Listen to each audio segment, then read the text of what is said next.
when we get powerful nations to our small country that is also looking to strengthen ties with us, it is our job to try to ask questions. I know that your prime minister does not like to take questions, but it was my duty to ask. The journalists present there were not informed that there will be an interaction between the prime ministers and the journalists, right? Because it wasn't planned. It wasn't planned. Given the situation for press freedom in India and also human rights violations, of course, it's my duty to try to ask a question to the most powerful man of this very large nation.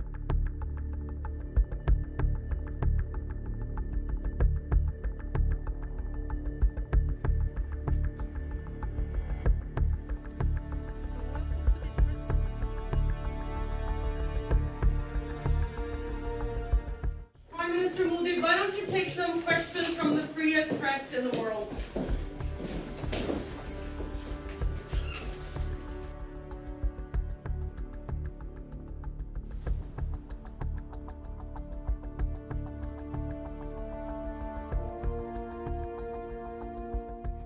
Will the Prime Minister start taking critical questions from the Indian press at some point in the future? We have a question there. But I might also have follow-up questions, so it would be Please. better if you answer We right have away and then questions. I can follow up. I'm conducting the press conference, so please. Please don't interrupt me. Please don't interrupt me. You ask me a question, please. This is my press conference.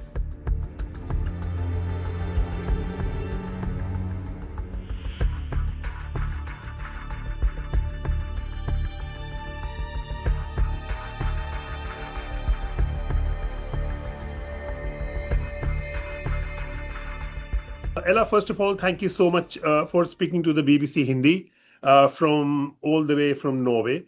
First of all, tell us something about yourself. What do you do for a living? You were a journalist. Where have you been working? Tell us a brief introduction of yourself. First and foremost, thank you so much for having me. I just briefly, I worked as a journalist for 5 years, over 5 years now, and I've worked with national newspapers in Norway. So, Ella, you were at an event where the Indian Prime Minister was accompanied by the Norwegian Prime Minister, and they had a joint statement. So, could you tell us about the sequence of events, as in what happened? Because we'll come to the part wherein you asked something from the Prime Minister who was moving away from that dais. But first of all, what was the sequence of events yesterday? They come into the room and they start speaking. First, Prime Minister of Norway speaks about India and Norway and the agenda for today, strengthening ties between our two countries. And then also your Prime Minister, Modi, has his shares his beliefs and also what his aim is for this state visit. And usually during these types of press conferences in Norway, they will do the exact same thing, talk together to the press that has come today or yesterday, and then they will also take a few questions. For example, when Macron was here last year, Macron was also taking questions from Norwegian reporters. Not many, but he did take some. When we get powerful nations to our small country that is also looking to strengthen ties with us, it is our job to try to ask questions.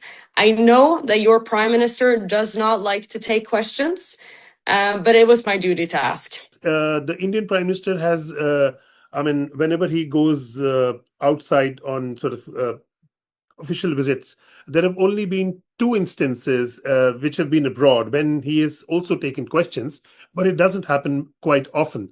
So before that, I want to ask whether it was announced beforehand that both the prime ministers will be taking questions, or No. We knew from advance that there would not be any questions. Okay. So that makes my job as a journalist even more important, because we cannot have foreign leaders in that just set the premise for democracy. What is a democracy? And you, your prime minister, want to be the largest democracy in the world. What is the democracy without the possibility of questioning the most powerful person in your country? All right. So, okay, we'll come back to this again. Of course. Yeah, the journalists present there were not informed that there will be a interaction between the prime ministers and the journalists, right? Because it wasn't planned. It wasn't planned. It wasn't planned. Okay. And that is something, the premise of that I question.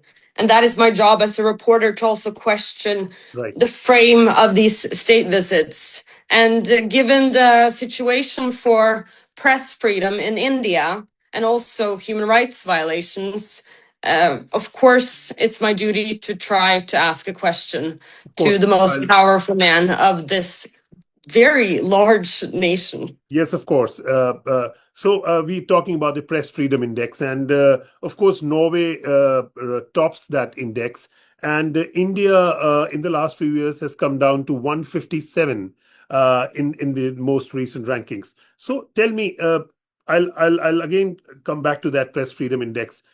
How important is a Press Freedom Index for a journalist who's working in Norway to ask this question to a visiting head of the state? We take great pride in Norway of how our society works. We take pride in the fact that our prime minister, when he is visiting just even the tiniest places in Norway, there could be villages with just a few thousand people, he will take the time to talk to the local news stations or newspapers. It has been reported that the Norwegian Prime Minister, Mr. Støre, returned back after this to take questions from media persons. Were you present there? So, last week you had to sign up for all the press events that day, and I thought I'd sign up for India's the first press conference, which I call it, with Modi and Støre, and then I thought I would sign up for the one that's today with the Nordic leaders. So I was not present for the one where my prime minister did take questions from the Indian press. So my prime minister, who was, to his defense, in a hurry yesterday, after Prime Minister Modi left, my prime minister took questions from the top channels and newspapers in Norway. I was not in that line either. I asked if he had time, and he didn't have time. And that, to me, that's okay, because I know that at some point I can get time with him this week if I want to, and I'll try today as well, of course. But for the Indian reporters, I think he should have taken questions from the start, but I'm very pleased to see that he did so later that same day. That was important. India has always said that it respects values of human rights. There are no human rights violations which take place in the country. There is rule of law. There is respect for institutions, mostly democratic institutions, be it the judiciary, be it the legislature or the executive. And the government always says that we conduct free and fair elections. So how do you, or how do journalists who work in sort of countries where press freedom is paramount look at the whole argument of what the government claims and how things are? That's a great question. I think it's always going to be difficult when you're not on the ground yourselves, but I rely on international reports from Amnesty, from the Human Rights Watch. And I also, after yesterday, have received a lot of messages from many Indians around your country. That is, some of the things they're describing is truly very alarming. And but mostly, as I know that there's a big disagreement between people that are pro the current government and those that are against. So mostly I rely on the sources that I still trust to this day. And I know amnesty is controversial for some. It's not controversial for me.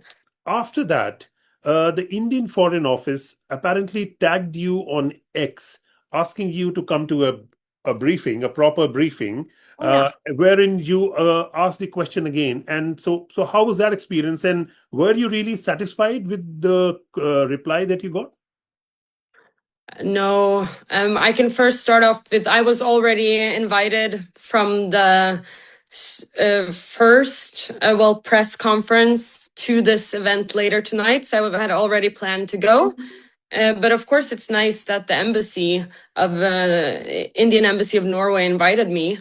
But I went there and I went with my questions. But a little bit of the problem with that setting, in my opinion, which I also tried to ask, could you also answer now, right now, so that we can go back and forth? The problem is that they took questions, they took maybe noted 3 to 4 questions, and then they start responding. And that's difficult because as a journalist, I also have to try to push back if you're not answering my question. And he did not answer my question yesterday. I was asking him about if we can trust India given the human rights violations.